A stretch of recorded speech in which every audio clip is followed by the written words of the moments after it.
आता मुली पण गेल्या ट्युशनला, म्हणजे आता येतील थोड्या वेळानं. मग आता म्हणलं पोहे करून ठेवूया, कारण का त्यांनी सांगितलेलं की आम्ही आज नुसते पोहेच खाणार. मग आता पोहे बनवते आणि त्यांना आणायला जाते. मग आलं की पटकन ते पोहे खातील आणि थोडं खेळून परत झोपी जातील. जास्त कांदा घातला ना तरच त्या कांद्या पोह्याला चव येते. आता पोहे पण बनवून झालेत, भांडी पण घासून झालेत. आता निघालो पोरींना आणायला. पोरींना घेऊन येते. बरं 12 वाजता बघा किती ऊन आहे. इथे पण आता नवीन कंस्ट्रक्शन चालू झालंय. आता सुटली ट्युशन. आता निघालोय घरी. काय निवडू नका, नीट हात पाय तोंड धुवा. दीदी आता पोरे पण आलेत. आता लागलं पोहे खायला.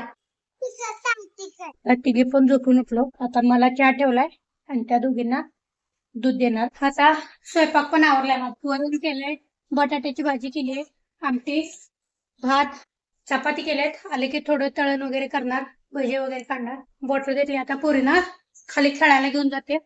अभ्यास पण झालाय. मी स्वयंपाक करताना त्या अभ्यास करत होत्या. स्वतः ते पण झाले. आता चालले त्यांची तयारी बाहेर जायची. आता आले पोरींना घेऊन खाली. लागले खेळायला. इथं सायकल खेळतीये आणि जान्हवी लागली तिकडे खेळायला.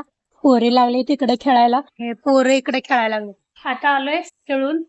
मग हातपाय वगैरे तोंड उठले आणि आता लागलोय जेवायला. या दोघींना चारायचं. तेवढ्या जान्हवीनं पराक्रम करून घेतला. काय पराक्रम केला? पायाला लागून घेतलं सायकल. नको.